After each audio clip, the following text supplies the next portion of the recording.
नाजरीन, मैच कैसा रहा आपको भी पता है, हमें भी पता है, इसलिए उसके ऊपर ज्यादा वक्त हम आज जाया नहीं करने वाले हैं। कांग्रेचुलेशंस टीम इंडिया, क्योंकि इंडिया ने जो है आज का मैच जीत लिया और उसकी समरी जो है वो मीशा आपको बताएंगी। Misha, over to you. Thank you. हम समरी क्या दें, क्योंकि जितनी समरी थी उतना ही मैच था। तो आज ग्रैंड फिनाले खेला गया एशिया कप का between India and Sri Lanka. Sri Lanka won the toss and they decided to bat, जिसके बाद हुआ कुछ यूं कि वो सिर्फ और सिर्फ 50 रन बना सके, कर्टसी ऑफ कुसाल मेंडिस जिन्होंने 17 बनाए, सबसे हाईएस्ट था। फिर उनके बाकी बैटर्स ने भी थोड़ा चिप इन किया, but in the end 15.2 overs में जो इंडियन बॉलर्स थे उन्होंने काफ़ी अच्छी अपनी बॉलिंग स्पेल्स दिखाए। मोहम्मद सिराज गॉट 6 विकेट्स, उन्होंने 7 ओवर्स किए जिसमें 6 विकेट्स ली, एक मेडन ओवर कराया। Hardik Pandya got 3 wickets and Jasprit Bumrah also got a wicket.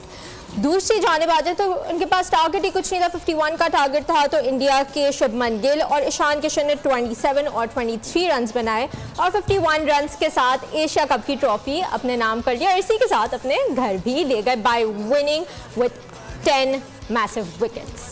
तो ये थी हमारी आज की मैच की समरी। सब्सक्राइब करें और बेल दबाएं ताकि कोई खबर रह न जाए।